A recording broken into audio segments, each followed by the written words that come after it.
Hello, good morning. Good morning, Sunday morning, everybody. So we've just had a few comments already, and people do not disappoint. But hello, so obviously we have got Taff, as known as the legend that is AltEnding. So obviously we've introduced James before. He's only the journalist of the Sunderland Echo, it's fine. Bless him. But yeah, Taff and James have kindly joined me this Sunday morning, just to chat all about Sunderland, really. And I sent Taff a bunch of bullet points this morning that I was going to go over because I'm too lazy to frankly plan anything out. But we've got topics to talk about. But let's start with Taff. Taff, nice to have you on here finally. Been long overdue. How have you been doing, my friend? I've been doing very well. I occasionally bump into you at games here and there, and we always chat, but this has been a long time coming, I guess. But I have to say, I wouldn't have done any YouTube at all had I not been watching you back in the dark days of League One. So you are, for two counts, the reason I'm here. Secondly, for inviting me on. I'm doing very well. It is early, though. Thanks. I was going to say thanks. That's very kind of you. Very kind of you. Honestly, I think if anyone, obviously, you've not been able, unfortunately, to do as many content on YouTube as in the style of content you did in the Championship because of how the Premier League basically have copyright problems. Unfortunately, it's like if you get, because I noticed you put up a video for the Aston Villa game on YouTube, I think, and then did it have to be taken down because the Premier League's like, nope, we can't have any of that. I don't think it's the Premier League themselves. It's just the people they employ in the automated systems with YouTube. I mean, I get it, but I'm certain I'd win a copyright argument. They delay everything so long. It would take about a month from producing a video until winning something, and it's so high stakes. You have to say, "Take me to court," or else. And what if they do? So it's difficult. So you end up with a copyright strike, and you can end up with everything being deleted. So it's one thing at a time. But that Forest game is about to be deleted, and then I'll be free. And I just have to chance my arm on doing another one, and the same thing will happen. It'll probably be visible for about 4 days and then disappear. I do still make some of them, but as you know, they're on the Patreon. It's not quite the same. It doesn't have the same stretch. But we'll see what I can do. I'd recommend if you can go and sub to PM AltEnding's or Taft's Patreon. It obviously there has been videos there this season. So yeah, it's really, really, really good content, as we all know. And James Copley agrees with me. And speaking of James, now just to get to you finally, how have you been doing, my friend? On this good morning? The first of our two videos we're going to be doing today. Yes, indeed, I'm very good. Thank you for sending me the bullet points as well. That's really helpful. I haven't received any bullet points, so I have no idea what we're talking about. If you could let me know what the bullet points are, that would be fantastic. I thought I'll just keep James on his toes. It's fine. I also sympathise with certain Premier League rules that have come into effect for journalists this season. Very strangely, considering every fan in the ground does it, journalists aren't allowed to film in the stadium, which is quite disappointing. So that's weird. Yeah, I did like a day in the life covering Sunderland for the Wolves game because the Keele Crossing Bridge was open, and I didn't film any of the pitch really.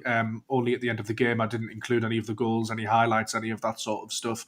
It wouldn't have rivaled, Match of the Day's coverage or Sky's coverage or anything like that. But I was told in no uncertain terms that you can't film anything inside the ground at all, it's really frustrating because, and this is not a dig at fans at all, I think they're perfectly entitled to do it. But, there's a lot of fan content which is actually excellent. And a lot of it is videos from inside the ground. So it does sort of feel like one rule for us and another for other people. But, the Premier League pay all of this money for the rights, and they trample over the little man like me and Taff, unfortunately.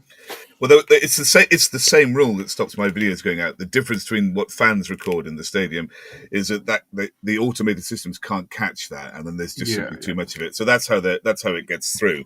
But yeah, the rule is, and I believe Terry, Mad Mistake, had been told in the past that he can't film by a steward at some point. Those are the rules, but they're unenforceable. And I imagine at some point, so will things like my videos and your day in the life at Wolves. I think to stop these is just rowing against the tide. And I always used to make sure I didn't put anything out until the full 90 had gone out, so that I couldn't be accused of usurping highlights by packages by somebody. And I always think it's an advert for the game. Yeah. So selfishly, do you want us to go back down to the Championship so you can get away with all that? No, we're having a wonderful time. I think we are enjoying this season a bit too much. It's frustrating, Michael, because it covers, for us anyway, it covers anywhere in the stadium as well. So I can't even get away with doing like a little post-match video inside the stadium. I've got to go outside where the lighting's bad and it's cold. So can you not get away with doing a post-match in like the press box, but with the press box behind you, and you can't even do that? Sadly not. I've been told in no uncertain terms that the Premier League don't allow filming at all within the stadium from journalists, which is crazy. I mean, I sort of broke that with the Remembrance Day display last time out. Sort of nobody had a problem with that, but it's a bit bizarre.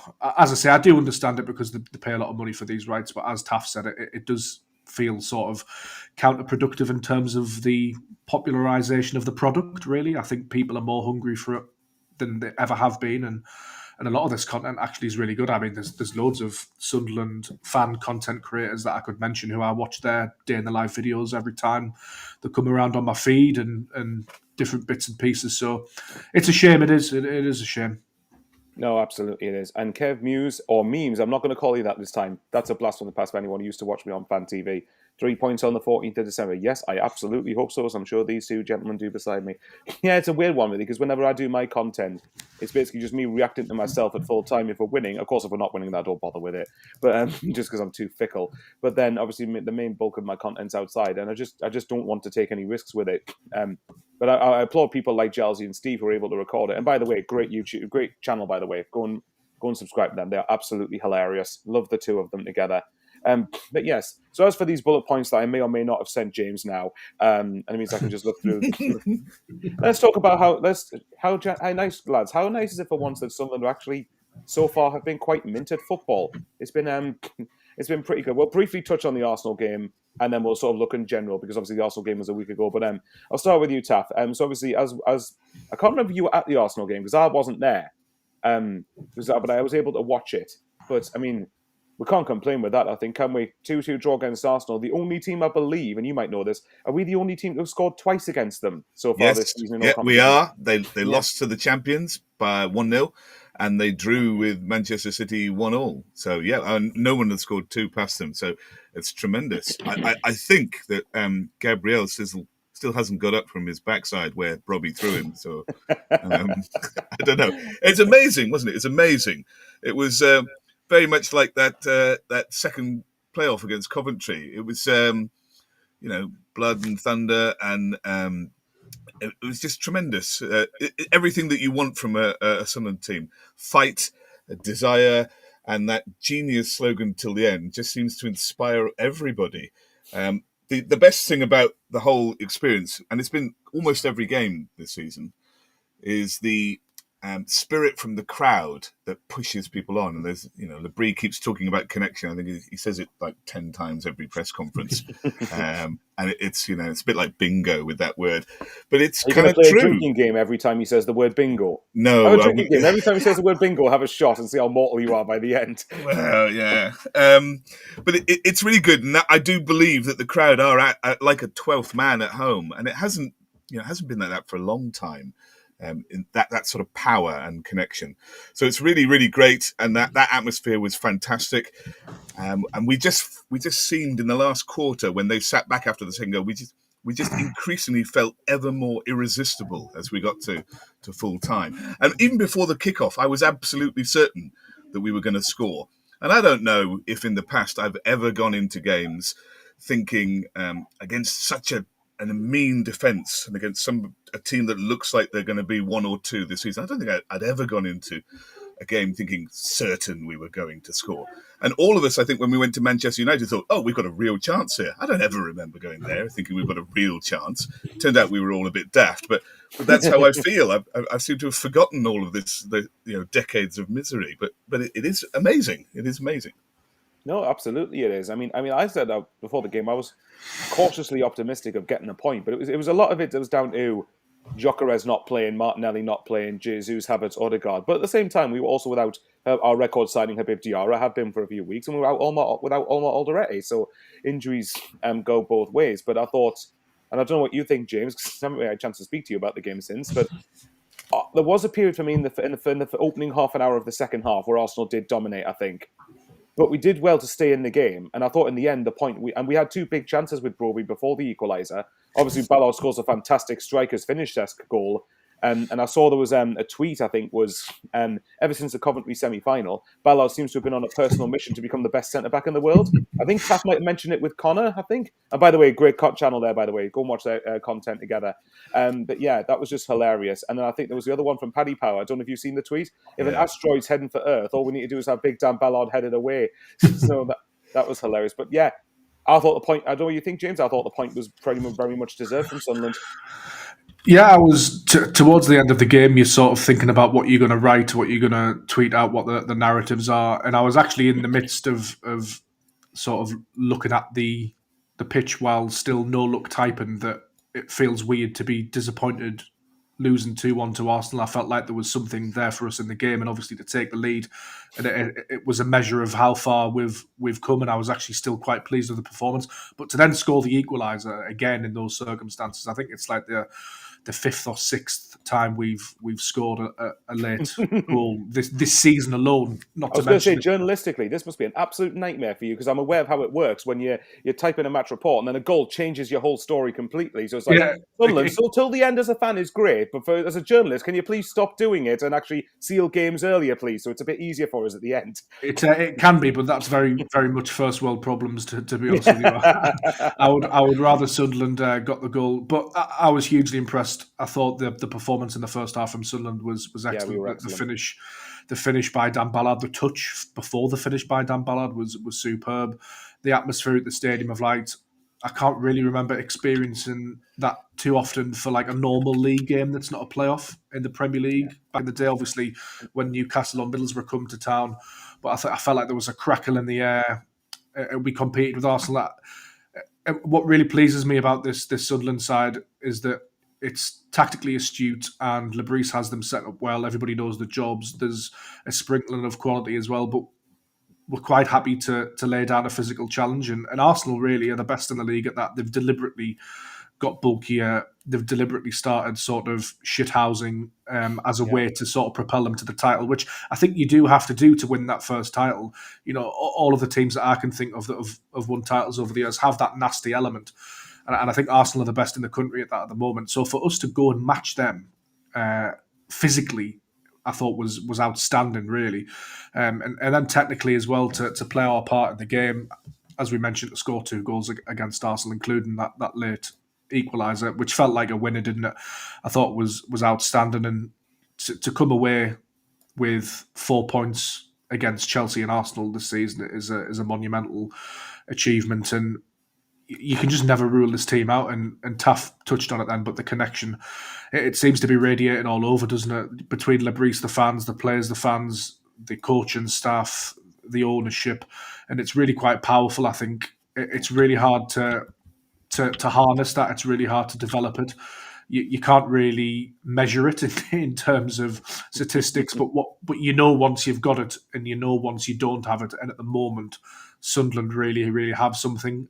Again, I'm not sure quite what it is and where it takes us, but it just feels absolutely fantastic at the moment. From a fan perspective, from a journalist perspective, it's to go into November, in the middle of November, the third international break of the season, unbeaten at home in the Premier League for a team that came up through the playoffs. And if you listen to some, barely got there, although I think we'd all disagree on that, is a fantastic achievement. And I think I've mentioned it to you before, Bowers, and generally on the Sun & Echo website and the Raw podcast, but to have as many moving parts as Sunderland did in the summer, as much churn and flux in terms of the playing staff, there's also been sort of a new coaching team installed as well. All those moving parts, for pretty much every single one of those moving parts to do so well and fit in so seamlessly, to get success on the field, that's no mean feat, that, because, you know, purchasing 10, 11, 12 players, and for most of them to hit the ground running is ridiculous. And that's before you consider that there was 2 or 3 assistants that came in under Lebris, and there's been a lot of churn and change at the club. Yeah. I think everybody deserves an immense amount of credit for how it's gone. I agree with you. I think, and there's been so many like his phrase there, so many moving parts to this when you've had to add 10, 11 new players. Many of them hadn't had Premier League experience, while you're having to consider that you have the financial disadvantage of PSR, and then to get everyone to gel together instantaneously pretty much is it's unheard of more times than not. It often takes quite a while for it all to gel. So for the sake of getting through all these bullet points, and James, you should have them now, by the way, on WhatsApp. But yeah, I'm going to try and merge these first two bullet points together. But we'll just say the first bit to it, I was going to ask is, would you have thought if someone said to you at the November international break after 11 games that you're on 19 points, how much crack cocaine would you have assumed someone would have consumed in order to tell you that? Because I think I'd have gone, haha, good one. All right, we've got a 24 points gap to make up to Leeds and Burnley first before we do anything else, So had to get that little dig in there. Obviously, not all fans have been saying that, but it's just, I find it quite funny how that narrative is sort of gone now. And this whole narrative of, Sunderland's not played anyone yet. Bullshit. Absolute bollocks. It's progressed. It's now they can't even say that. So now we've played everybody at a fortunate time. Yeah. That'll be the narrative now, won't it? Yeah, absolutely. But either one of you, I mean, being serious, has this gone much better than anyone thought it would have done? Because I had a feeling we might be the one to buck the trend and stay up. In my predictions, when I was, I didn't actually put it on YouTube, but I thought we finished 17th, but I still went bottom 4. I didn't exactly go and I'm aware we're 3 points off 12th or whatever it is. So obviously that can be skewed a little bit, but I didn't expect us to be 9 points above the drop zone in the November international break. I had us down for 17th as well, and I'd still be sort of happy with that, although a little disappointed. So I think that just goes to show where everybody's head was at. Yeah.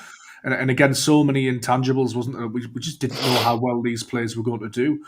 So I think to be 4th in the league, I mean, we've been second very briefly overnight this season, which just... It's bad when we've been disappointed we've dropped to 4th. Yeah, which is just bizarre to say, but I think after 11 games, I don't think it's a fluke. We might drop down the table, whatever, AFCON injuries, fatigue. Fixtures in general. That can all happen, but I don't think you can now look at the Sunderland side tactically, in terms of personnel, in terms of talent, and say, well, that's a fluke. I really don't feel like you can say that, not after 10, 11 games in the Premier League. It's just it's bordering on statistically impossible for a team to fluke 10 games in the Premier League, given the quality, given the money everybody spends, the tactical acumen of some of the managers Regis Lebris has faced. It's, as I say, Sunderland might dip, but this has been no fluke for me. Taff, what do you think, mate? I agree. None of us could have expected to have done so well. My feeling after the playoff final, and I think everybody was, we know that the team that we had then would really struggle in the Premier League. And I think everybody just spent a month or 5 weeks or as long as possible just watching everything again and again and just trying to enjoy the moment. Because if you dared to think about what lay ahead, then everything might sort of start to fall in on you. And then came probably the most amazing transfer window I think any of us have ever seen in our lifetime. And it was totally unexpected. I think most of us probably thought we'd sign 5 or 6 key players in a spine. I thought we would, yeah. Yeah, and then we signed 14, and all of them look like they either have really good experience, like Mukiele and Xhaka and Reinildo, or they are young people who in 12 months' time we would not pick up and would go to bigger teams for 25, 35 million. So just really, really smart. And I saw that Canal Plus documentary with the club that went out, I saw it on yesterday on YouTube. And there was a brief conversation with Gisolfi there. And he said, we deliberately targeted players from France, Belgium and the Netherlands because they are better quality for lower price. And so having that plan, and they had a shorter time than Leeds and Burnley in order to get everything done. Yeah. And the speed at which they were able to move was quite incredible, really. So that was, it was all amazing. And then when that drew to a close, I did do a video and I did have a look at things. And I thought that we would do better than 17th. I think we all put 17th because we just wanted to try to survive. But when that window closed, we had bought such quality with experience amongst it across every division of the field, goalkeeper, defence, midfield, attack, and previous promoted teams didn't do that. They bought, £20 million plus players only in a couple of spots. So they were deeply unbalanced. And we had quality all over the place in every division.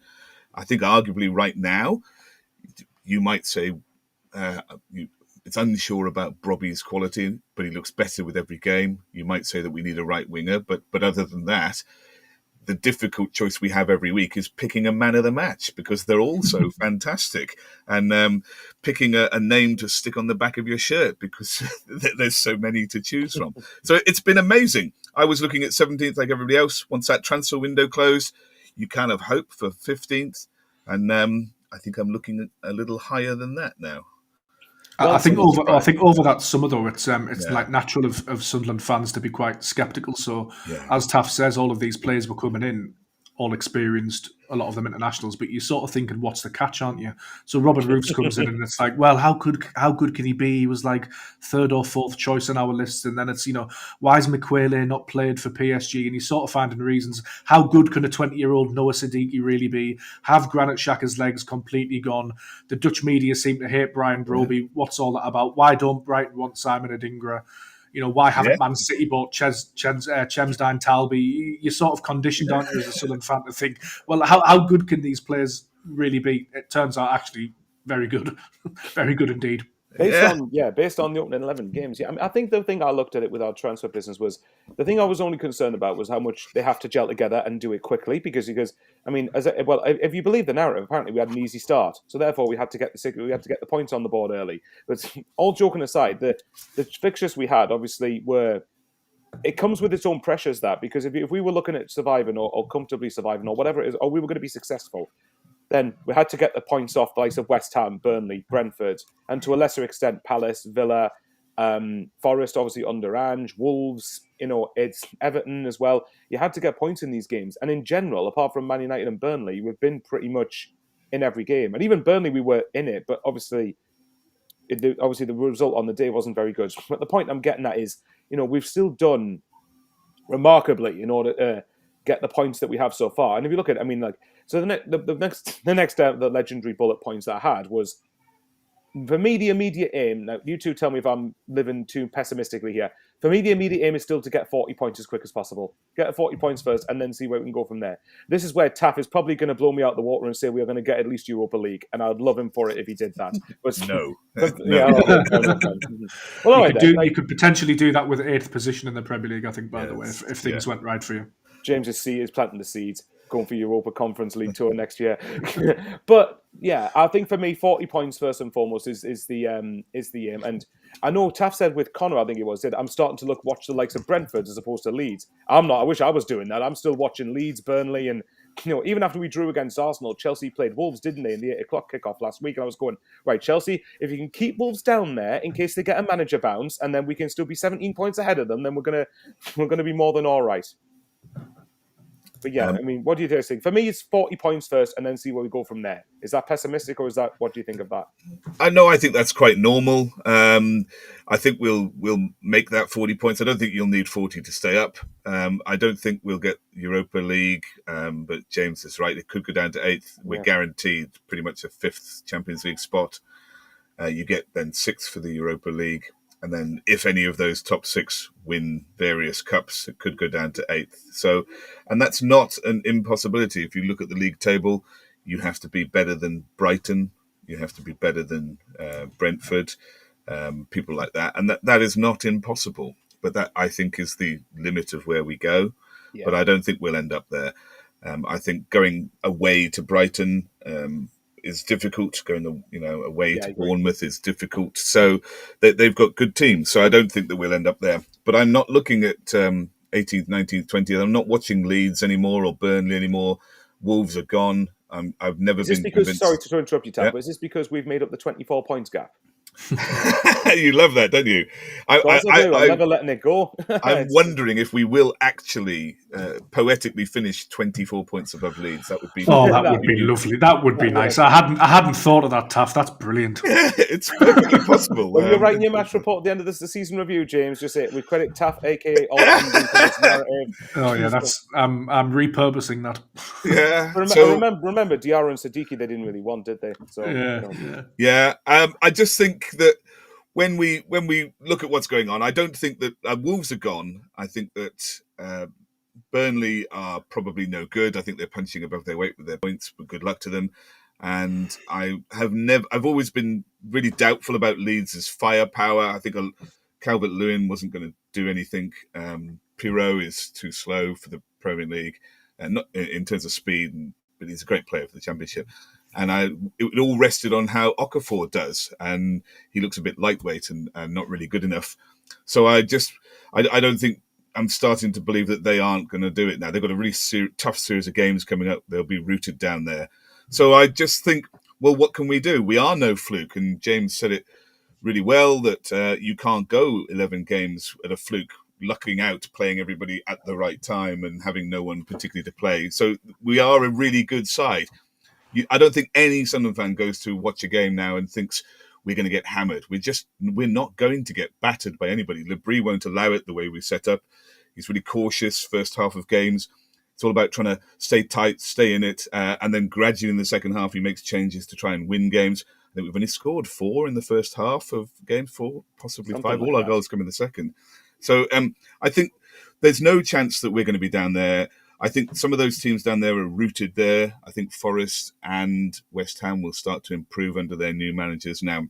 So I am looking at Everton and Brentford, and I'm looking at those teams who I think might finish 12th to 16th or 12th to 15th. And I'm looking at watching those games, thinking, are we better than Everton, Fulham, Brentford? And on current evidence, yes. And so that's kind of where I'm looking about. 10th, 12th, 13th, that sort of thing. I think that would be really, really great place to finish. And that's eminently doable with the start we've had. I think the Fulham game's really interesting for me, and I'm getting ahead of ourselves a little bit here. But if we beat them, they're then right down there. If West Ham and Nottingham Forest win and start picking up points, and I've watched Fulham a couple of times this season. They do have some really bright players, but I'm sort of not massively impressed with them. They've got an excellent manager, so they might be okay. But in terms of quality of a squad, they'd be sort of a dark horse candidate for me to be down there. So if Sunderland managed to win that game and sort of pile the misery on them and move further clear of the relegation zone, that could be really interesting. But if Fulham do manage to get a result or beat us, it sort of pulls us sort of maybe back into the conversation slightly. The gap would go down to maybe like 6 or 7 points, and then you're coming up to Christmas where we know the games are hard. So it's that's the thing, isn't it, with the Premier League? It's great to be fourth in November, unbeaten at home, but that festive run of fixtures, it can all change very quickly, can't it? I think we've probably been guilty of maybe over-analysing Sunderland's run within that festive period. I think I'm probably guilty of that as well. I look at other clubs like Leeds' run of fixtures, and they're very hard mind. I couldn't believe how difficult their fixture list is. Yeah, it's equally as bad. Everybody plays each other over Christmas. The games come thick and fast. We know it throws up sort of chaotic results just due to the nature of it. So once we get out of the other side of that, I think we'll have a much better indication of where Sunderland's level sort of naturally is in this division. I think I'm looking at it after once we've played Spurs. So once you've played, what's the next 9 games? I think 9. Once we've got after Spurs, I think it's 20 games we'll have then played at that point. So, and I think once we've got to that, then I'm like, okay, get through that period and see where it is. And I think a lot of people are overblowing AFCON slightly. That it is going to be a factor, but people are going on like it's 12 games or 20 games. It's up to six games. Like it's not like it's a catastrophic number. And as Taff, I believe, has said before that, or both of you will have said, we're not going to lose all of the players for every single game. We'll probably almost certainly lose everyone for like Brighton, Leeds, Man City, Spurs, maybe. But then after that, you're probably going to start to get players back. I think for me, I'm looking at the AFCON fixtures. I think Leeds, you need to be getting a good result in regardless of AFCON. I'd like to hope we'll have enough to at least avoid defeat. And the good thing is that's when we get to that game, it might be that a point might, although we want to win it, obviously, a point might suit us more than Leeds might have to win it, whereas a point for us might be all right. But this is why I think it was important to sort of get the points now, that if we did have a bad December, with how tough the fixtures are, then you go, well, all right, then you've stockpiled some points, and then you have enough to keep yourself above water. But I'm agreeing with what Taff said about I think it was Forest and West Ham. For me, Ian says, ain't no way Forest or West Ham go down, so Leeds and Burnley do. I think personally Wolves, Leeds and Burnley will get relegated. That was another bullet point I had, but I might as well ask it now, since we've kind of got into the conversation. For me, I think with Wolves, Rob Edwards is an interesting appointment for the Premier League, put it that way. How good he is, time will tell. Leeds and Burnley, I'm I don't think either have enough. I don't think, if I'm honest, either have enough in terms of quality. I do agree. I think, and this is right off Taft's street, this actually, so I'll ask him this. Is it correct that I think that Burnley by far have the lowest, is it the lowest XG going forward or lowest Yeah, offensive and stats in the Premier League? Yeah. And it's not even close. They are a country mile behind. And those results, I think, will start to catch up with them. I know a lot of people don't like XG, and for singular games, it's a bit odd sometimes. But over the course of a season, it usually doesn't turn out too far from what the expectation is if you were to do it by league placing. So yeah, they are absolutely miles behind. But equally, some of those stats mean that our results will likely dip in time. It depends. You have to be really careful about how you combine them. But I think that Burnley are gone on those stats for sure. Yeah, I would say I think Burnley go down. I think I'm not going to try and turn into the look who they've beaten thing, because I hated it when teams said that about Sunderland, so I can't use that for Burnley. And in fairness to Burnley, a lot of their fixtures have been very tough on the opening air to 11 games or so. But if you look at, I think Burnley have beaten, is it us, Leeds and Wolves, I think it is, they've managed to beat. So how much do you think depends? Because in 9 games' time, we'll have all played the same teams, and we'll be doing considerably better than they will. So how much do you think really depends upon momentum when you're a new team arriving in the Premier League? Because we've certainly benefited from that as a club. It's a fair point. I mean, it depends what you declass as momentum. Because I think we've come up with the best momentum because of the nature of the way we won each playoff game. Because of 88th minute winner in the first leg, second leg aggregate winner 122nd minute, and then a 95th minute winner in the playoff final. I mean, Christ, if you can't come up with momentum from that, then when are you ever going to get momentum? But at the same time, Leeds and Burnley got 100 points, so it all comes down to that. We've had a better transfer window, though, haven't we? That's what it's come down to, in my opinion. I think, did we have a little bit of a softer start potentially? But the argument always. Sorry, Jim. With that comes pressure, though. Well, yeah, but the argument always fell down for me, because it was like, well, you know, what are we supposed to do? Not beat these teams because it's a soft start. You know, West Ham are going to improve. They've got Jared Bowen, Paqueta. They had a really good team at times in that first half. I thought West Ham were actually sort of really good, and then they sort of collapsed and fell apart. So perhaps on paper it's been a softer start, but you've still got to go out and beat these teams, and I think it's underrated how hard that is to do. Yeah, I think that first half against West Ham, I certainly was really nervous, and I agree with you. I think it was a really tight game, and I thought the first half. I think. They did. They edged it, and I just thought, you know, it's first game. We're all really nervous. This is really difficult. They were slightly better, and then, like you say, they fell apart and we came away. And I just think the relief and emotion that pours out from everybody then say, okay, all right, not so bad. Maybe, you know, I think that really, really counts for a lot for a team. That first game, that first two. Particularly the first home game. And if you can get off to the start that we did, that builds confidence. And then you go away to some of these, you go away to Nottingham Forest. Yes, they had Ange Postecoglou, but they were flying high. They're in Europe. You go away to Palace, who beat the champions in the Charity Shield and who won the FA Cup, and you get a really, really creditable draw, and you start to believe. I think these early results are really important in belief amongst the players and the fans. And that's one reason why I think the briefs won't allow us to be hammered, because the damage to morale and belief amongst the player group that would do would be difficult, I think. So those early games, I do think really, really matter. You've got to win them, and I don't think that West Ham game first half was easy. It's fine margins as well, because Ronaldo nicked one off Jared Bowen's toe against West Ham, and he was in on goal. Had he got a shot away and potentially scored, completely different game. Exactly. Well, here's a question for Taff, actually. So this is Wisu30. So I'm sorry if I've got your name wrong, because I'm terrible at pronouncing names. But I'm pretty sure I haven't. I was trying to obtain stats for XG when a team is trailing versus when they aren't trailing. Probably a question for Taff. Is our lower XG possibly down to the fact we have not been behind much in games? Which I think is a very good question. Yeah, I know that we have come from behind. We've come from a losing position to win more than any other. 9 points we've got. Yeah, I think it's more than any other team in the number of games, promoted team in the number of games that we've played, which is fantastic, because that speaks of belief and resilience for the team in general. And I don't think any of us panic if we go down by 1 goal. I really don't think we're going to be hammered by anybody, except for Coventry last season. But We'll get hammered off the mags for possession, but we'll win 1-0. Yeah, I mean, you look at lots of Premier League teams, and it's been moving this way for a couple of seasons. That possession is not all it's made up to be.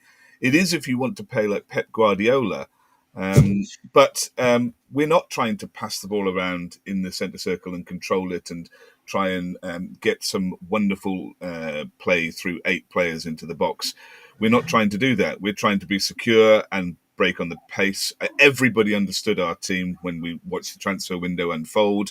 We've got lots of solid players and pace on the wings and up front. So I just think we're not going to have possession. We're not going to have XG. Lots of teams play like that now. Palace are even worse than that now, than us for things like that.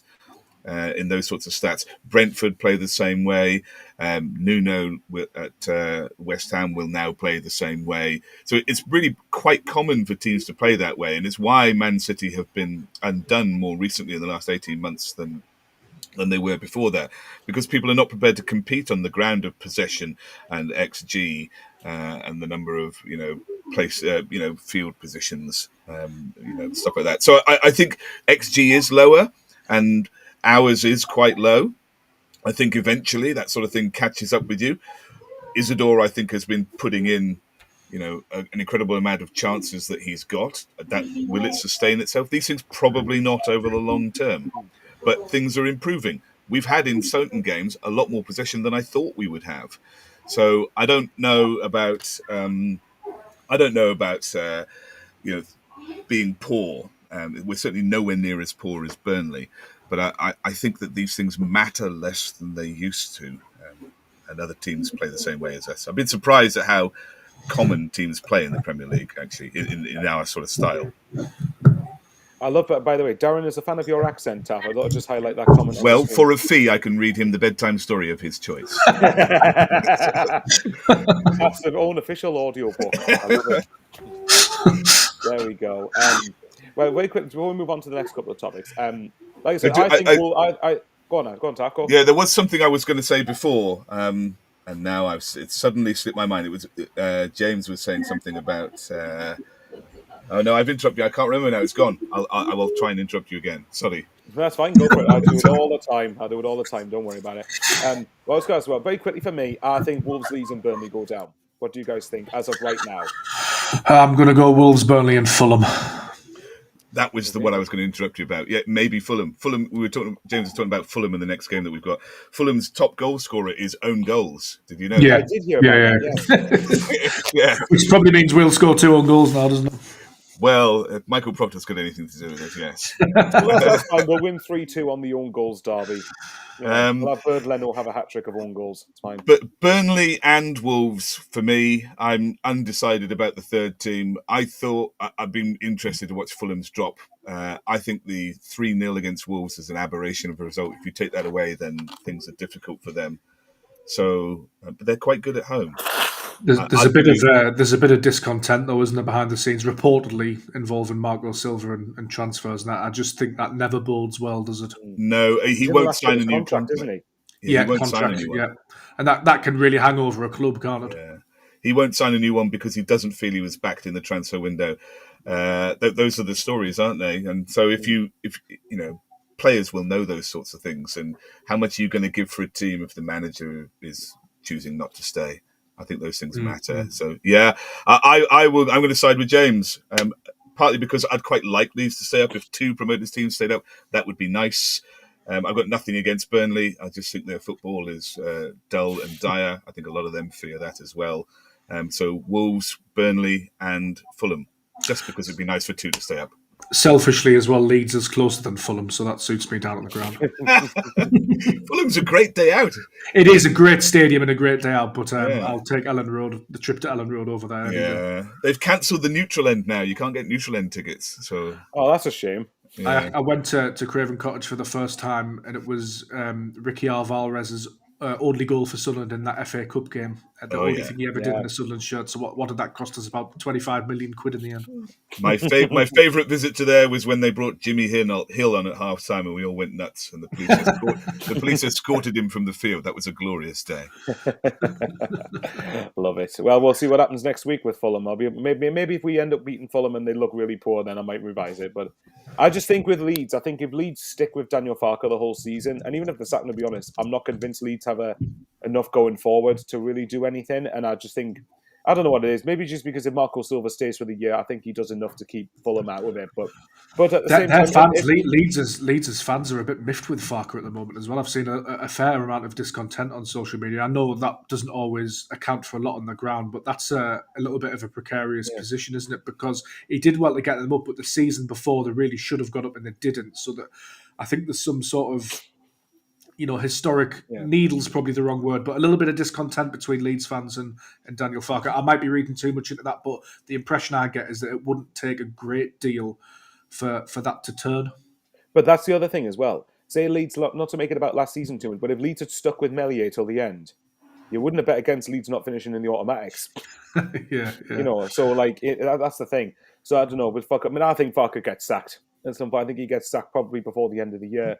And then obviously a lot of that depends on whether Leeds, Leeds end up staying up. To be honest, I think Leeds fans and it's on social media, granted, but I think they've kind of put me off the club a little bit, so I wouldn't mind if they went down. But I don't know. I think if the caveat is if Leeds get a better head coach and get a striker in January, then I think there's every chance they could do it. They will win points at Ellen Road, but it's just a matter of whether they can end up doing it. So, let's quickly go through some more of these comments before we talk about the rest of it. Etienne says, do you think we'll try our best in the FA Cup? And then Kevin Muse says, top 10 win FA Cup, what a season. If only, mate. I'd love that. Hey, when we said Europa League, you can win the FA Cup and just finish 12th or something. It's fine. Alex did that last year. Richard Way says, love a cup run. Can I talk about the FA Cup momentarily? Go for it. Before James corrects me, because he'll know better than I do. Our first FA Cup game is 17th of January, and I think that is like 12 games away or something like that. It's the 10th of January, just to correct you, because I'm sorry. Well, okay. 17th is Palace, I think. Yeah, 9. By the way, quickly, Taff, sorry. Kev says, Taff, as long as it's not 50 Shades of Grey, then you're fine. Well, you might have to pay a little bit more for that, but so go on. FA Cup. Audio commentary, audio book about the FA Cup. Go for it. Yeah, we've got 11 games till the FA Cup, 10 games till the FA Cup. Now, how many points do you think we will accrue, just briefly, in 10 games? Brentford, one after Tottenham. How many points? You have to try and balance it with who we've got, but also AFCON, isn't it? No, there's no AFCON yet. When do they go? They go. No, but I mean, it's after Newcastle, isn't it? That's when AFCON will be. I think get 12, 9 points minimum. If you include Brentford, I think you could get 12 points. Well, let's say that we only get 8, so less than both of you think. Let's say that we only get 8. We will still be on 27 points. We'll be on 27 points by the time the FA Cup starts in beginning of January. I think that's enough points for the club to say we're going to be safe, because you only need another probably 10 more or 9 more between then and the rest of the season. So if you're on 27 points or more or 30 points, then you look at the FA Cup and you think, well, I think we're going to be okay. We're in a position to go for this. So I think by the time we get there, there will be the position to take a good run at this cup. And why not? There's, you only have to get win 3 games, and you're in the quarterfinals. If you get luck of the draw, we've played 11 so far. There's no team we could be drawn against that terrifies us, unless you go away to Man City or away to Arsenal. Well, that's extraordinarily hard and unlucky. But you've got to draw those teams. You could be, it's much, much more likely that you don't draw those teams. And no one else, I think, terrifies us, particularly at home. And I think the points and the draw system being at home, the fact that we haven't been outclassed by anybody, means that I think we will give the FA Cup a good run, because we'll be in a position to do so. And I think that there's every reason to be hopeful for that cup run this year. What do you think, James? He'll know whether we're going to take it seriously or not. Yeah, well, that's true. He'll know better than us. I would. It's a really tough one, this, because you have to go on what's come before. and everything that's come before Love that, would David. suggest that Regis Lebris will not take any of the cups seriously, because he hasn't done since he's been here. You know, the Preston Carabao Cup game last season, Stoke at home last season. I'm not saying they didn't take them seriously as a group, that they didn't go into those games wanting to win. I think they absolutely did, but he rotated his side heavily, didn't he? However, Regis Lebris was obsessed last season by a 46-game championship campaign and potential playoffs. It was all he talked about. He couldn't believe it. Game after game after game, he mentioned it all of the time. In the Premier League, you play less games, Sunderland have a better squad and a bigger squad.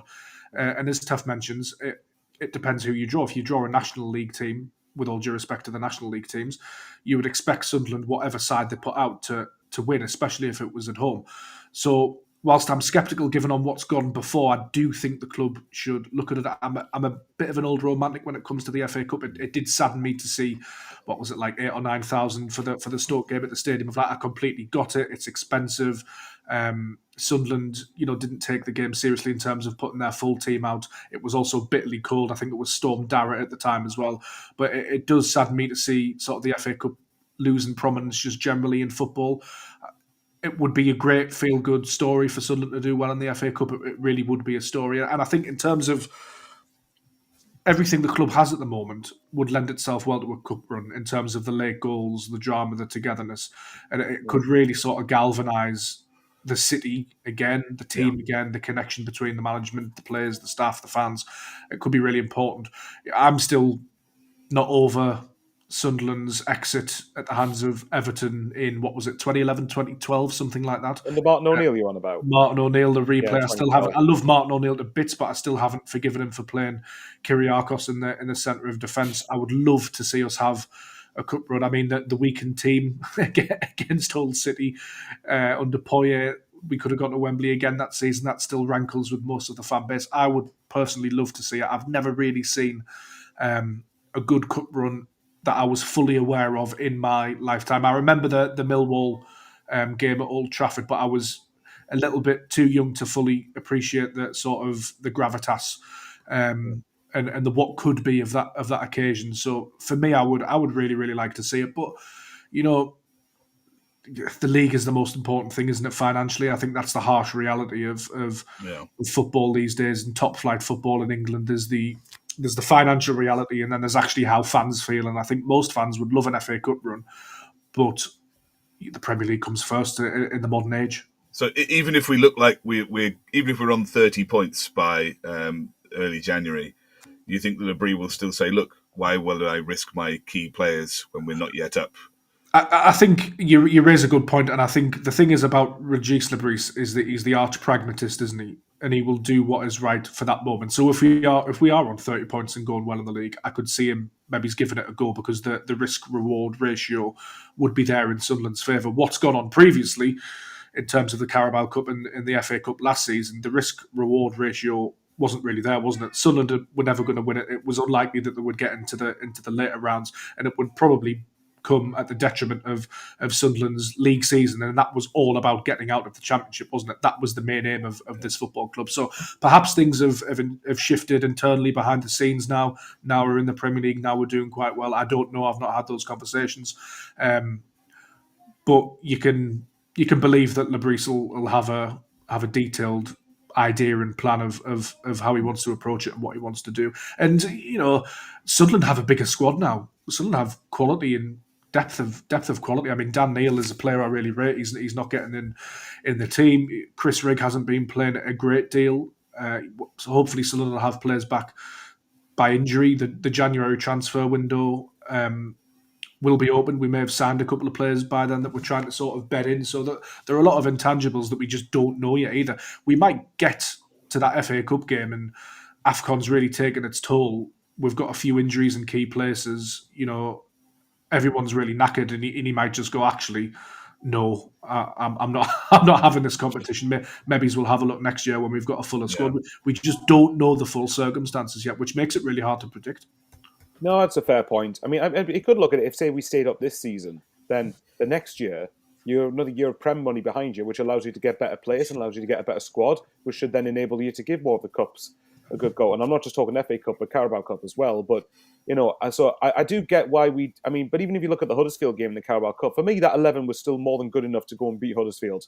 It was. But obviously, look, I get it. You're not going to have you're all going to want to win the game, but you're probably not going to have the exact same amount of hunger as if you were playing West Ham. And it's different circumstances, isn't it? Because that was your first game back in the Premier League after 8 years, as opposed to playing Huddersfield. We very well may get to that point and everything sort of pointing in the right direction. The stars align, everybody's fit. We've got a couple of players that we want to upload. Everybody's in form. Everything's still going the right way. The league results are good. Relegation is not looking like a possibility, and they might go all out for it. You never know. I think for me, it comes down to the sort of, which is far too prevalent in modern football these days. It's the feeling versus the money, isn't it? And it's that risk reward ratio that I talk about. In terms of the fans, we would all love it, wouldn't we? But whether circumstances dictate that it's the right thing for Sunderland to do as a club at the time is up for debate, I think. I think we'd sell tickets for it. I think it has suddenly dawned upon a lot of people that the only way they're going to get to see Sunderland in the future is if they have enough. It's the Black Cat points. Home games.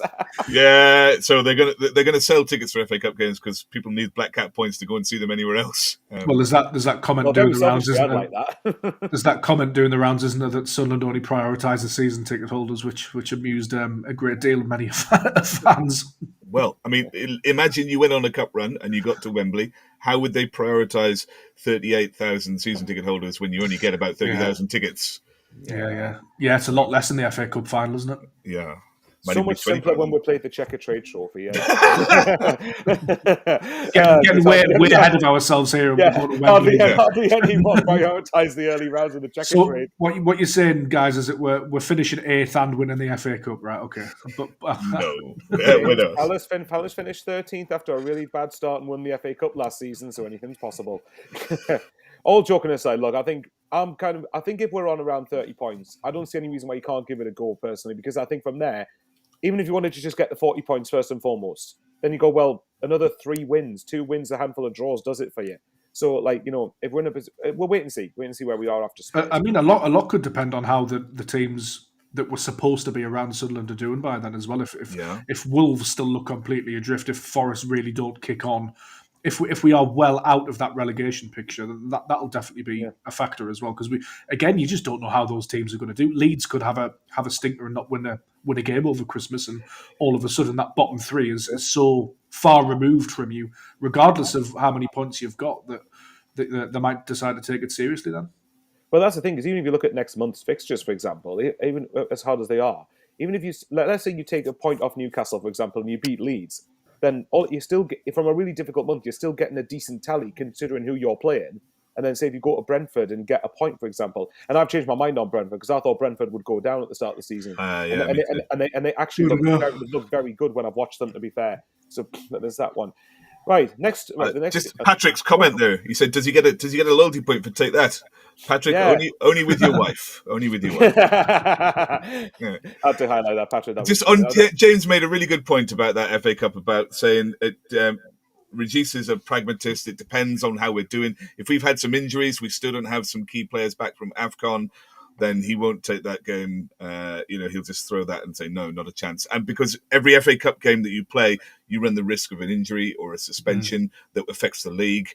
Yeah. So I think it's really that very first third round draw is really situationally dependent. But if it's favourable, and if our points and our injuries are favourable and we get through it, then maybe from the fourth round, we do take it seriously. Be back from AFCON, won't they? Well, Diarra will be fit. Everybody will be back from AFCON, and the possibility after AFCON, I don't think anyone is talking about yet. It is too far away, but we could have an utterly awesome team.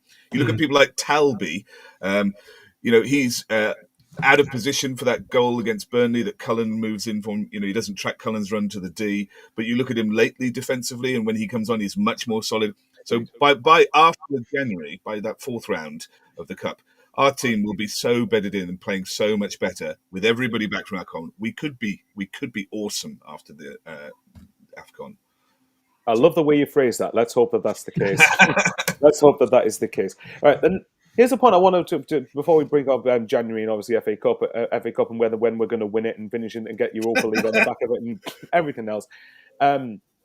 Now, obviously, these next 2 points kind of merge together, but I'll ask it anyway. And Taff has already spoken about it with Connor, so he'll be treading over all ground for him. I don't know whether James has mentioned it yet. The derby is coming up in 4 weeks' time. 4 weeks today, Sunderland play Newcastle at the Stadium of Light. Now, I would much prefer Xhaka and Siddiqui play that game, and they are both on 4 yellow cards. So, yeah. So I'm particularly keen to get James's thoughts on this, but like, how do we approach that? Do we strategically just throw certain games like Liverpool and Man City away and score? Well, we're not going to get anything anyway, and we'll give them a bit of a rest, and we'll have them back for the game that really matters.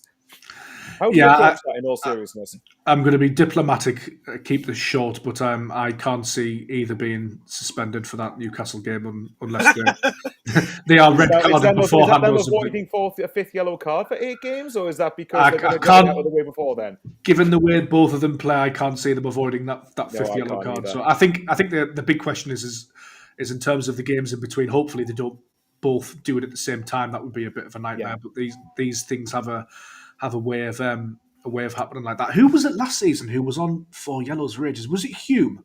He was on 4 yellows for ages. And he managed it really well. Oh, Job, yeah. He managed it really, really well. And, you never know.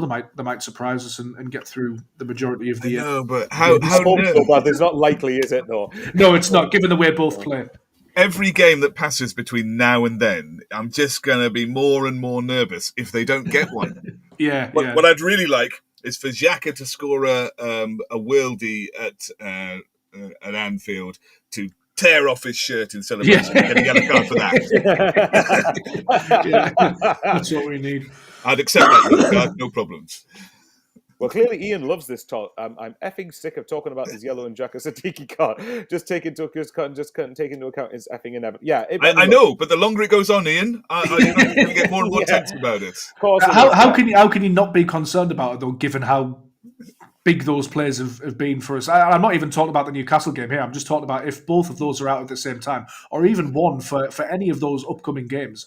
It's a real headache, that, especially with Habib Diarra being injured still. Obviously, you've got Dan Neil floating around. So for me, a lot of what's been good about Sunderland this season has come from Xhaka and Siddiqui and that midfield pairing. Yeah, so it's a massive concern, I think, even just for a game.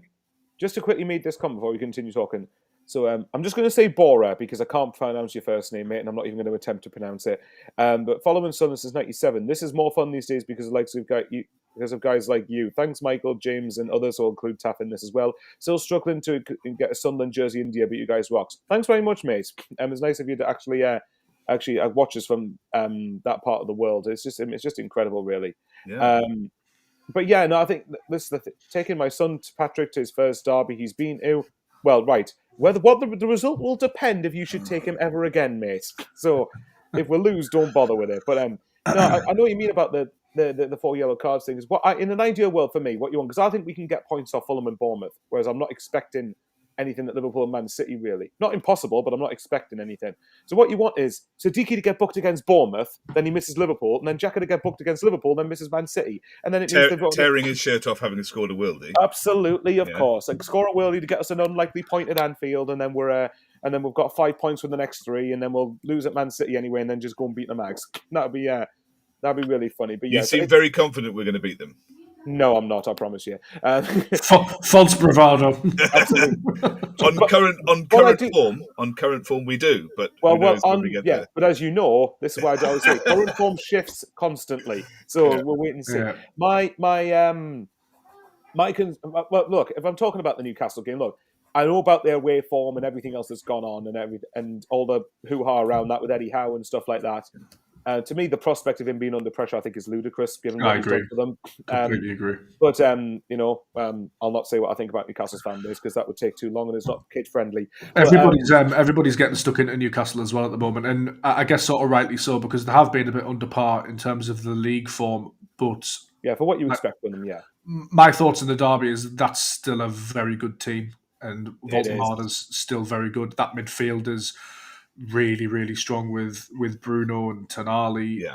Jacob Murphy, I think, he squanders a lot of chances, but in terms of a winger, I think he's very underrated in the Premier League. He's improved a lot under Eddie Howe, to be fair. He has, and he's dangerous. They've got quality all over the place. Harvey Barnes, they're a a very good side, and it won't be a given regardless of the form that game. Of course, it won't be. It never can be, and it never will be. They No, won't no, stay no, that. They won't Sunderland, stay. no. Go on, Taff, go on. Oh, he's frozen. Oh, Taff's frozen. Oh, God. He was going to make an excellent point, and then he's just frozen. I think I do get your point about the Newcastle with if Taff can hear us, maybe just go out and come back in again. We'll see what happens, but I might message him just to make sure he actually gets that. But yeah, no, I'm with you. I think, look, that game is going to be very hard. I think even though they've not been on form, apparently, Gordon and Alanga are still two top wingers. Yeah, absolutely. And I think, absolutely. and remember as well, the thing we also have to bear in mind is derby games are completely and utterly different to normal away games. It's a completely different animal. It's a completely different sort of circumstance. And, my hope now is that this time, first of all, let's not paint the bar black and white. That would be a very good start. Let's not go down that road again, Sunderland.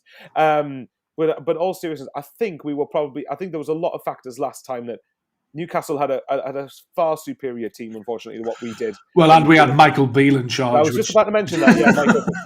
I did feel slightly for Michael Beale there because everything happened around him, and that wasn't his fault, the Black Cats bar. So I think that was what people were really annoyed about. But that didn't help, So I'd like to hope this time we're going to be just a bit better than that, but we don't know. We'll be. I mean, you would hope that we would be competitive this time, and we really weren't last time, which was disappointing, wasn't it? That's the thing. Yeah, I mean, and you've also, and like you said, the midfield in particular, like, what is it, Tonali, Bruno, and Joe Linton is very good, which I've got no problem with. Well, I do have a problem with it because I don't like them, but in the game I can live with it, just as long as Xhaka and Sadiq are better and own them. It's fine. Yeah, and then there's an outside shot that Diarra could be back by then as well. So this is the thing, though, because I've seen that quite a bit about Diarra potentially being back, but the problem is he's not going to start, is he? Because he's been out for what? He'll have been out by that point. He'll have been out for 3 months. It's interesting. Unless you're giving me some hope that he starts, then go for it. Well, no, what's fueled this is the words out of Diarra's mouth, isn't it? In terms of, he spoke, I think it was to Danny Collins and Frankie Francis before the Everton game, I believe, in hospitality.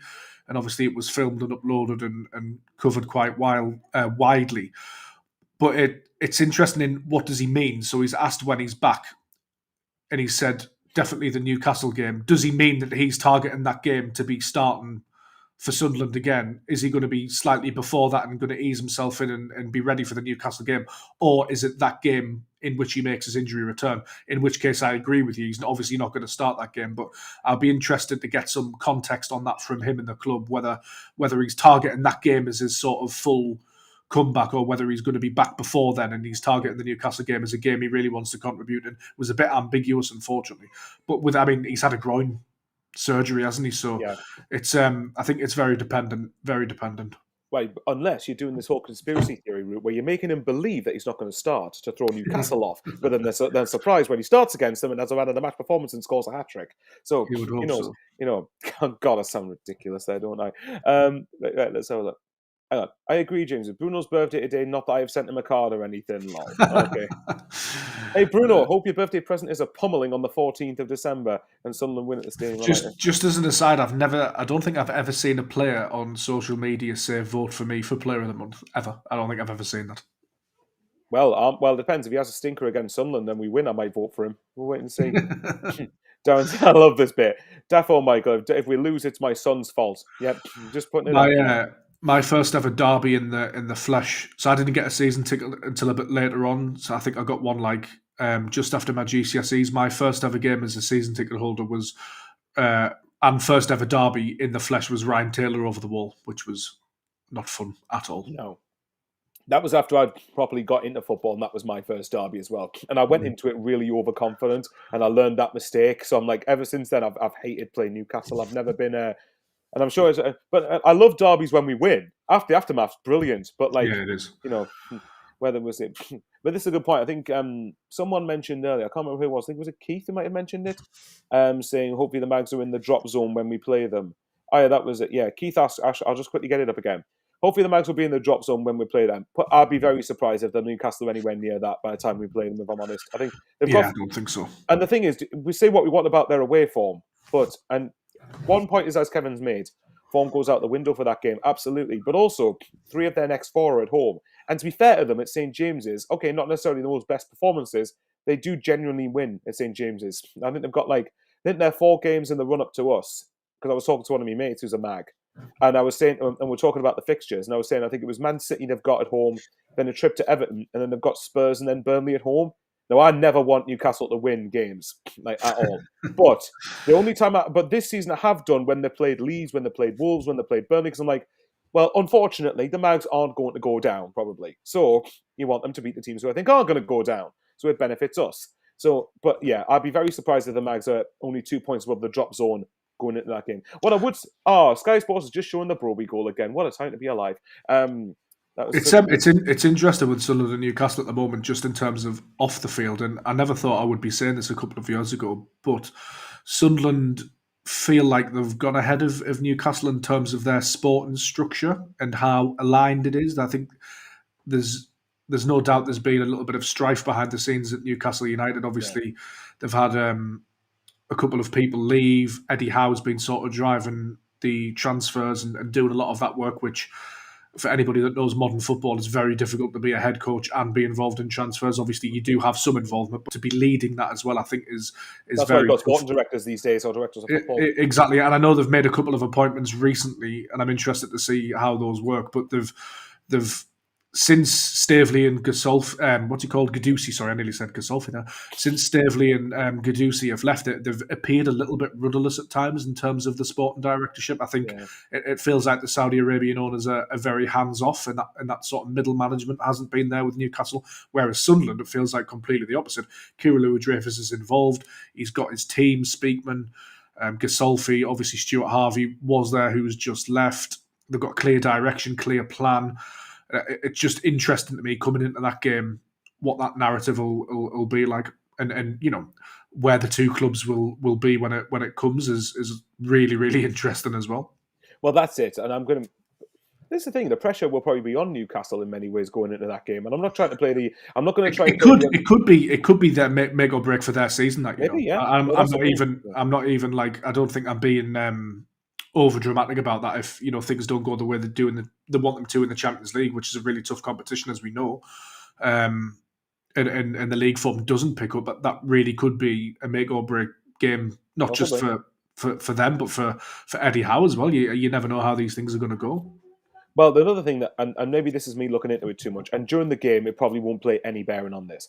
But the thing for us is they go away to Leverkusen 4 days before playing us, and that's something. And I'm not going to try and make the excuse. I know they're going to say, "Oh well, you've got to play these teams when you qualify for the Champions League and such." But bear in mind they'll play. I think that does have a bearing. I really do. They're going to play away on the Wednesday night, right? Because I thought it was the Tuesday, but I'm glad it's the Wednesday because that last 24 hours could be more impactful than people think, and it might not. Newcastle it's early on the Sunday as well as it always exactly. is. So you got to look at it. So you got to. I've got to get this comment. Darren Cole for Taff saying he's left the building. Hasties came to read my bedtime story. Oh, that was class. I love that. Would be great to get House sacked right after the derby. This is the thing, right? There's managers, and James knows Chris Wilder is one that I really don't like. I do not like Chris Wilder at all. But Eddie Howe, weirdly, despite the fact he manages them lot up the road, I actually don't mind him as a bloke, and I hate saying that. Eddie Howe actually seems to come across to me really, really well. I just hope that he does shit on December the 14th.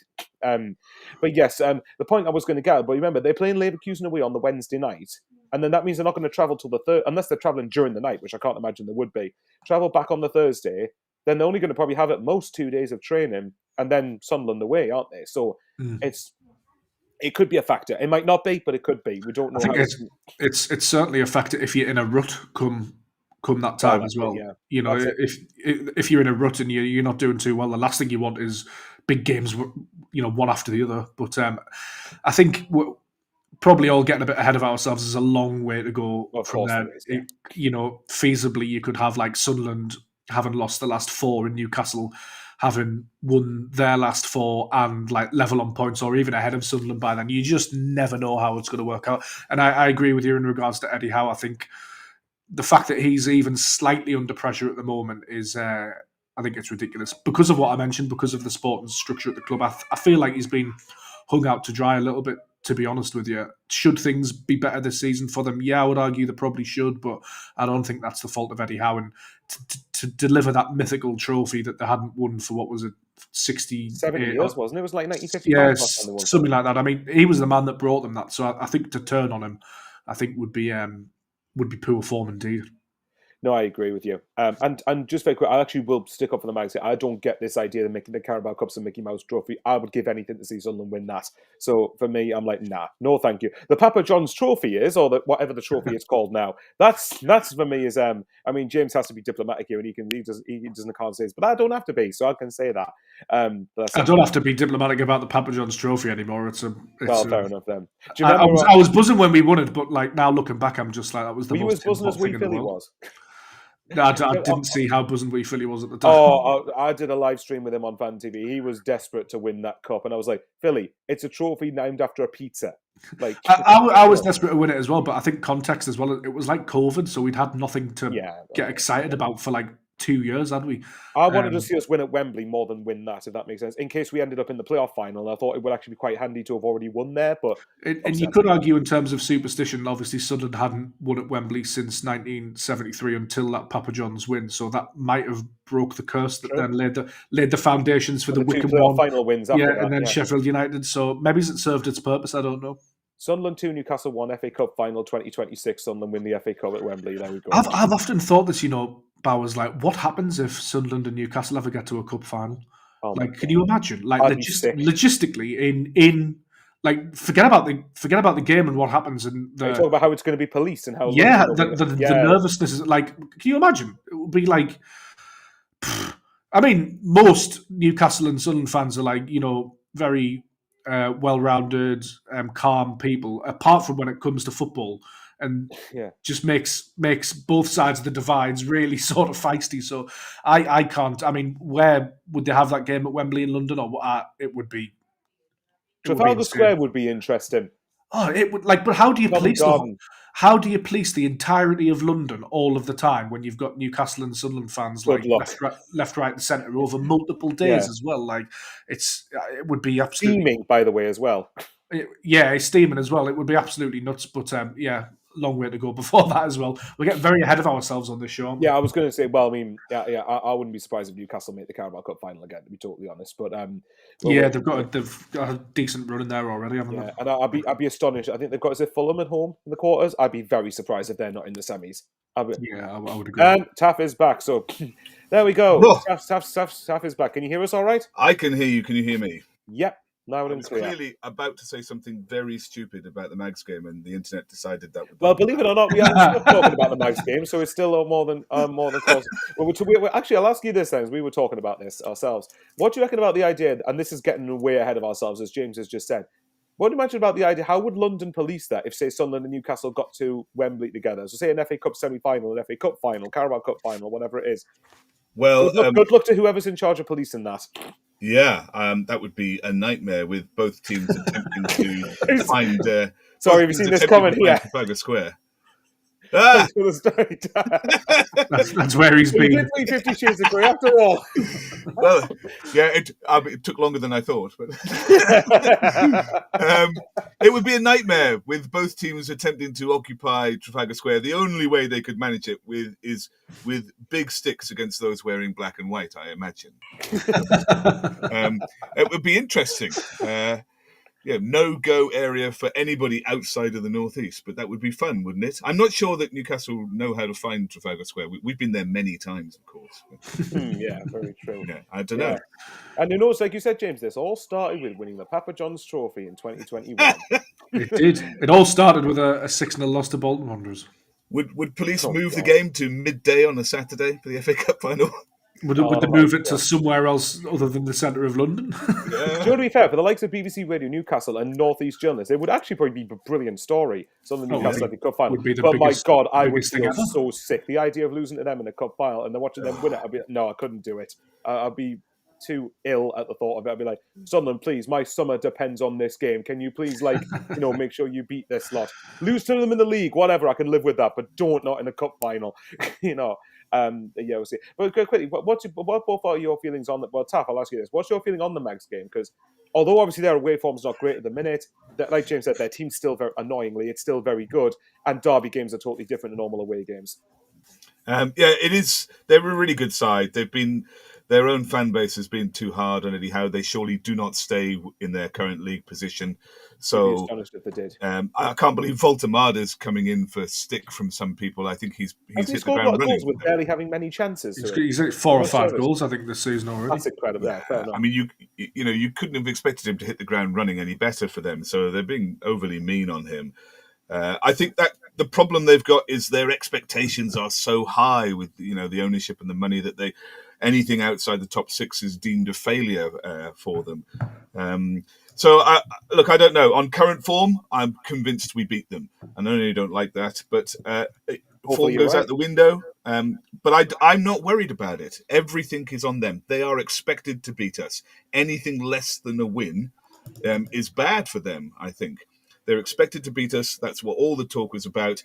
We're performing, and all of our fans know we're performing at the very top end of what we even imagined or was unimaginable. So anything less than a win from them is bad news for them. And a draw would be wonderful news. I'd love to beat them.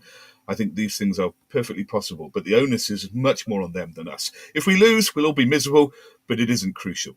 If they lose, that will just be added to the list of failures of this season, them underperforming, not being good enough. That's fine. They can go away and deal with that. They'll continue to deal with it. But what happens if they don't pick up points between now and then? What happens if they somehow only scrape a draw against Burnley, which is 2 games before us? I mean, there's the delightful possibility that they could just rinse their hands of Eddie Howe after losing to us.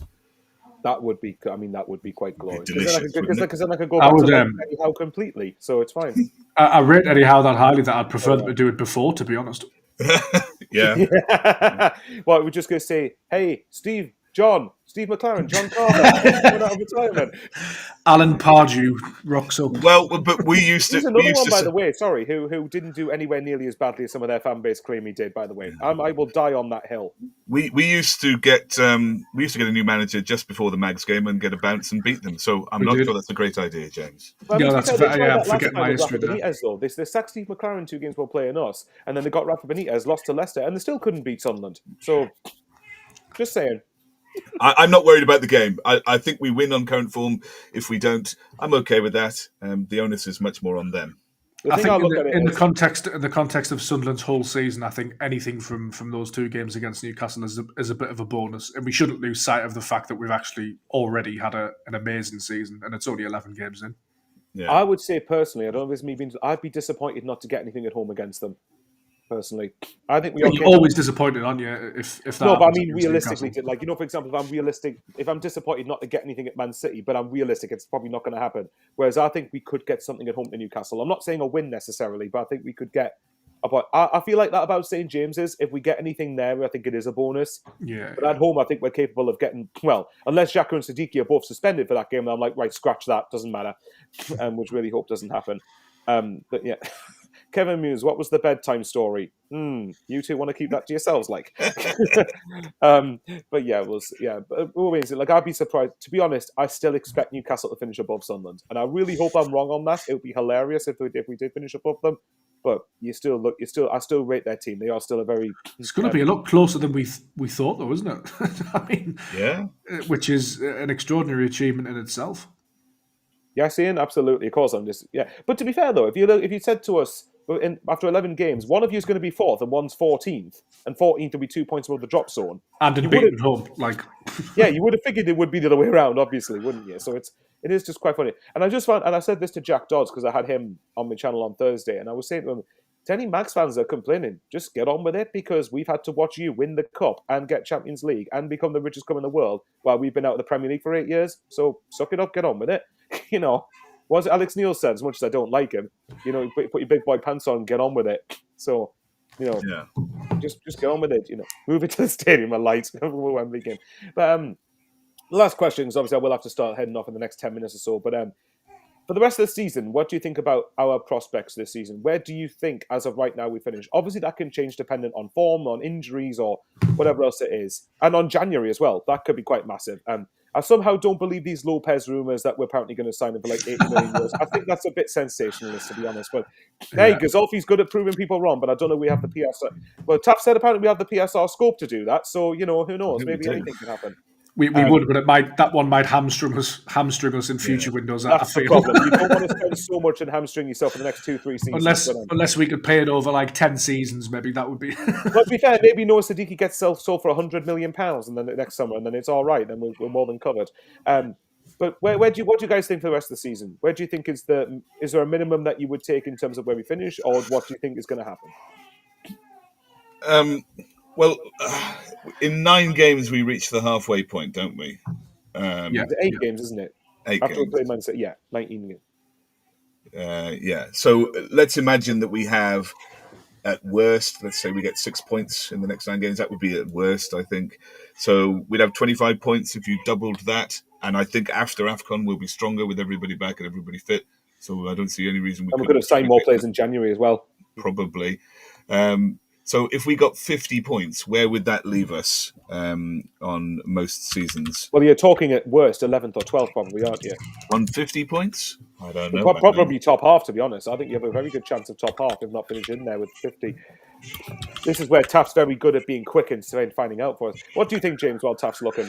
There was a nice little engagement post by the Roke Report yesterday just asking about the season in general, and one of the questions was, where do you think Sunderland will finish? And I put my neck on the line and I've said 8th. Wow. I'll be buzzing. I know. And I'm already starting to do that. I'm already starting to question it, but I just think we're a good side. I don't know, blind optimism. But I think KLD might agree with you. He said top 10, didn't he? That's the aim, apparently. Well, and I think, just to go off on a tangent, that's what's impressive about this Sunderland management at the moment, is that they are aiming for top 10, and if they fall short, then that's still a sort of mid-table season, 15th, 16th. They haven't come into it thinking, right, we're going to aim for 17th, because you've got no room to manoeuvre then. If you fall short of finishing 17th, you're going down. So I believe their mentality has been, we're gonna try and achieve something special. If we fall short, then we'll have enough quality to stay in the division at the very least. So I'm going to go anywhere from 8th to 14th. Let me broaden that a little bit. So that's fine. So it doesn't get clipped up and I made a fool of. To be honest, James, either way, even if you gave us 12th, 13th, 14th, I'd still be pretty content with that. I might not be very content with that, because I think... And again, it's been an amazing season already. It really has. Exactly, because I think... And remember, the big thing for us is if we stay in the division, then another year of Premier League money, another 100 or so million in the bank, and then you've got more wiggle room with PSR, haven't you, as long as we don't go stupid. And I think as well, like, what is a season? What makes a good season? What makes a good football season? And whether we finish 14th or 8th or anywhere in between, it's not really of that much consequence to me, in terms of, I don't see the money. Obviously, I want Sunderland to finish as high as they possibly can. I think they've only finished in the top 10 once in like 20, 30 years or whatever it is. But what makes a season for me is the moments, and we've had loads of them already. So I'm hopeful we'll get a few more, and I think that's what really makes it a memorable season. You look at that Mowbray season in the Championship, obviously we got to the playoffs, but it was a really memorable season because of the football, because of the moments. You know, the Gus Poyet season, the Great Escape, going to Wembley. For large parts of that season, Sunderland were absolutely dire, but it's still looked upon with fondness because of the moments, the beating Newcastle, the getting to Wembley, Old Trafford away, all of that sort of stuff. So for me, as long as we sort of continue to fight and continue to produce some of these sorts of moments, maybe the odd late goal again, I think that's really important, just in terms of the connection as well. I was going to say, so basically what James is saying is if we finish on 19 points and don't get any more points, well, we still had the good moments in the first 11 games. It's fine. I'll be changing my tune if that happens. Yeah, I can imagine. Go on, Taff, what do you think, mate? Well, 56 points would have put you 9th last season. I wasn't that far out. No, but we also had very low-scoring bottom 3, so people got more points. So I think you'd get higher with lower points this season. Although the top teams, Liverpool's and Chelsea, are dropping points against other teams as well. So somewhere around about 50, just over 50 points will get you 9th or 10th, I think. So 8th is not too far away. I look at the league table, and I don't really look at the points and stuff like that. I might be persuaded to when we get to halfway, but I look at the teams who are playing, and I think, who are we better than? And I reckon 11th or 12th for us. Yeah, if I had to nail a single position, I would say probably 12th. And to be fair, I think that's still a very good season for Multiclub. Even just based on the last couple of years. Bearing in mind, again, we had our season finishing later than Leeds and Burnley did. We had the PS. We had to do the most to do out of the three of us, because we obviously had to build our squad up to a certain level after winning promotion. We had to do a lot of things in the summer as well. And Gazolfi was appointed in the middle of that window as well. We forget that's another thing. Yeah. So we would have had to become accustomed, So nothing says like 12th. nothing says Gazolfi like welcome to Wearside, like just go and sign 14 players casually in your first 2 months in the job. But 12th or 13th, still Sunderland's best season since that Steve Bruce campaign, which was was that 10-11 or 11? 10-11. 10-11, yeah, when we finished 10th. So that's a long time. It is a very, very long time. And even in that season, we jumped to 10th on the final day, didn't we? We did, courtesy of that guy for West Brom. I forget his name, who scored a hat-trick against the Mags, I believe. Legend already. But eighth place is not implausible. On current points projection, that's where we end. In the last 3 seasons, 8th place has been achieved with 61 points, 60 points, and 60 points. So if we get 11 points in the next 9-10 games, then you're on course for that. So I think that is the top end estimate, but we're on course for 8th. So why can't you be that optimistic, James? Why not? The thing is, very out of character for me to be that optimistic. I was going to say, your job's to be measured, mate. But that's the mood, isn't it? Like, it's just so nice to actually, and I always keep coming back to this every time, but it's frightening when you look at that one playoff final. I haven't said this tough yet, but that one playoff final, and look where Sheffield United are in the Championship, and look at how we've done in the Prem so far. And it's amazing how one result can transform the fortunes of 2 clubs in completely different spectrums. I remember the time after. I can't remember who scored because it's now irrelevant for Coventry in the second leg to make it even. Well, I can, but that's because it's Mason Clark. There you go. When he scored, there was a period of time for about 20 minutes after that until we got into extra time. And when we got to extra time, I thought we were the stronger side. They were very tired.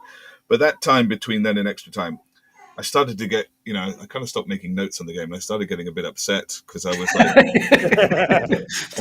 not because we weren't going through, but because I was sad because I thought this was a really nice team. And it was going to end. It was going to be broken up. It was going to be sold. We were going to be, another 3 years of rebuild away from having a chance again. And is that because you were worried they were going to create chances from the amounts of possession that they had? I thought I like this team. I didn't want to see them broken up. We're going to be another 3 or 4 there's a moment towards the back end of normal time. Was it normal time or was it extra time? Was that the one that had you heads over when it's a free header? Well, Luke O'Nine actually stops a counter attack, and it's like 3-on-2 or 2-on-1, and it is a crucial block. That it's so crucial. Sorry, Taff, I've stolen your thunder. No, that's fine. I remember thinking, I don't want this team to be broken up. I like this team. I like the players. We won't get another chance for 3 or 4 years because some will be sold. We'll have to rebuild. And as it happens, the team was broken up for entirely different reasons. I was going to say, the way we wanted to be broken up. Bless them. But there was that period when I thought, oh no, this is another 3-year wait.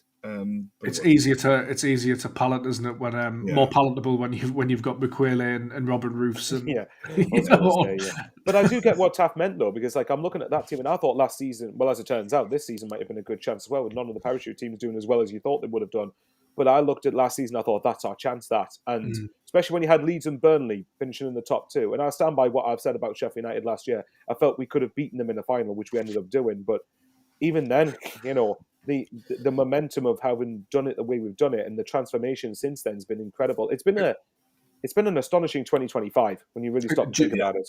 Do you know what as well, Michael? This is what I find really, really hard in this job in particular, because you over the course of last season, you pretty much interviewed every player at least once, and obviously you've watched them for a long time as well. Some of them have been in League One, and whilst you cannot argue with the decision makers of Sunderland at the moment in terms of Anthony Patterson not playing, in terms of Dan Neil not playing, in terms of Patrick Roberts going out on loan, I find it really difficult when these players are sort of have written off to a degree. We're going through it a little bit with Dan Neil now. He may well not be good enough for the Premier League. I don't know. I've not seen him in the Premier League enough. But I know what you mean. They've been instrumental in getting us. Yeah, and I'm quite protective over these players because I know that I know, for one, that they're nice lads and that they care. 2, they've actually achieved something for us.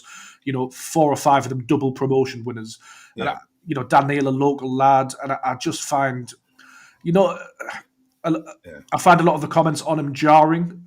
A lot of them are fair criticisms as well. I have to concede that, but I do find that the sort of, and I felt it a little bit to a lesser extent about Elliot Embleton. I know he's not had a very good career since he left Sunderland, but the way he was sort of cast aside after producing that moment for us against Wycombe Wanderers in the final at Wembley, he had a bit of bad luck after that. But I always find it very hard to to sort of say goodbye to these players. And I think that speaks to what Taff was saying. They were a really, really likeable group, and they actually achieved something for us as well. Yes, football is brutal. You cannot argue with Robin Roofs and Granit Xhaka and Noah Siddiqui in the midfield in terms of Patterson and Dan Neil. I don't know what you mean, yeah. But it's sentimental, isn't it? And I often wonder like how people are sort of so cold-hearted in their analysis. I can't be like that. I can concede absolutely that Granit Xhaka and Noah Siddiqui are doing better than a Dan Neil probably would. But I find it very difficult to sort of write them off and just to sort of discard them. But that's football. I think the other thing as well is because we've watched teams before that clearly haven't given a hoot about the badge. And we know, we look at the two relegation teams, for example, like a double relegation season, how that all panned out. So you can appreciate when a team actually feel that. And I know it should be a given. Our team should try, it should care. Sadly, it's not a given these days. No, absolutely. Whether we want it to be or not, it's not a given. So I think so I do appreciate that these lads, like even last season, there were shortcomings on a number of them. I'm someone who, for example, Patrick Roberts, for example, I think come across as a genuinely lovely individual, and I hope he does really well, like for Birmingham this season. But he was one of the first to frustrate the life out of me every time I watched him. But I would much rather watch him than someone like, and I know it's different positions, but someone like Josh Scowen in midfield, or not to dig Josh Scowen out because everyone points to Josh Scowen. Aidan O'Brien on the wing or something like that. Yeah, absolutely. Never forget your hat-trick against Blackpool in the Cup, Aidan. Dropped for the next game as well, which was one of Lee Johnson's many masterclasses. Absolutely. But that season can be remembered for another thing. That was when Taft's videos started to come out. So that was... it's because there was nothing we could watch anywhere. I was scouring all sorts of places to try and find anything longer than 90 seconds at 1 a.m. on ITV in their league roundup, and there wasn't anything. And so I just thought I'd start making stuff myself. I figured if I want to watch it, there'll be other people. So, well, I think you'll find that the subscriber count you got and the viewership that's growing up for you would suggest the same thing. So, let's quickly, we'll start to end this because I have to head off shortly. But to both of these legends, thanks very much for coming on. And I think there was a comment said we'd be happy to do this more often if you're both up for it. Absolutely. It's great. I very much enjoyed the conversation, yeah. No, so have I. It's been really good. So, Taff, I mean, obviously, I know your channel you haven't been able to post the content that we love you for, but obviously the content you're doing with Connor is fantastic. And want to plug your channel and tell us where we can find you? I'm at AltEnding on YouTube, and I currently do some videos, roughly 3 a week with Connor Bromley. We try and dissect a game like everybody does. We also round up some propaganda about all the players, all of the other news media that people spout about us being wrong and propaganda-esque. And we also try to preview a coming game. So, AltEnding on YouTube, and I do stuff with Connor Bromley. I do also have the Patreon where I do full video reviews. They take their time, but that's where they're going to have to rest at the minute, unless I can get the time to sort out something on Daily Motion or something. I don't know, but we'll see. No, I really would recommend going into this fantastic stuff. And James, you want to quickly plug what we're going to be doing tonight? Yeah, so we're going to be doing a live Q&A on the Echoes Raw podcast feed. We've had a load of questions already, which is really good. We're going to try and cover a very broad number of topics, aren't we? And you can find me, TikTok, YouTube, Sunderland Echo, Twitter, X, the website, if you can navigate it, all over the place. Can I just say before we go that you've written some very impassioned pieces for the Sunderland Echo on Sunderland in the last 12 months, and they are fantastically written. I very much enjoy them. Thank you. I would say they've made it very easy to write with that passion, to be honest. I think if you're in my line of work and you've not been able to find some form of angle over the past 12 months, then you're probably not doing the job right. But I very much appreciate it. Thank you. I think it's a big thing because you're balancing being a fan, because everyone knows you're a Sunderland fan, obviously, as well, as much as we are no less of a fan than the rest of us. But, how you balance that with being a journalist, I mean, you must have had to master that skill. It takes some way to do it. So fair play to you for it. The people I work with would probably argue that I haven't mastered that skill yet. But, well, if you're talking the likes of Phil and Richard and everyone else, yes, guys, he has. Reading his comments, yes. But but quickly let you comment here before we go. Darren, it's 7 o'clock tonight, isn't it, James? Sunderland Echo YouTube channel. 7 o'clock, Sunderland Echo YouTube. I think we'll both post links on social media as well, won't we? So, looking forward to that. We've got loads and loads of questions, so it might go long. That's fine. I waffle anyway. I think if people can tolerate that, I think they'll tolerate answering questions. So there's been some very good ones. Thanks to everyone who's commented. But James, Taff, thanks very much to both of you for joining me Sunday morning. It's been an absolute pleasure. Thank you for having me. Thanks. No worries. And take care, everyone. And yeah, we'll get these guys on again at some point because I really enjoyed this. It's an hour and a half and it hasn't felt like it at all. It's been just flown by so quickly. So yeah, will Sunderland make up the 24 points gap? Will we finish above the Mags? Will we win the FA Cup and go into Europe? Probably not, but that must be the fifth or sixth time that 24-point gap has been mentioned. Of course it is, yes. In other words, don't be gobshites, Leeds Burnley fans. But there you go. Not all of you, obviously, but yeah, take care, everyone. How are the lads? And stay safe.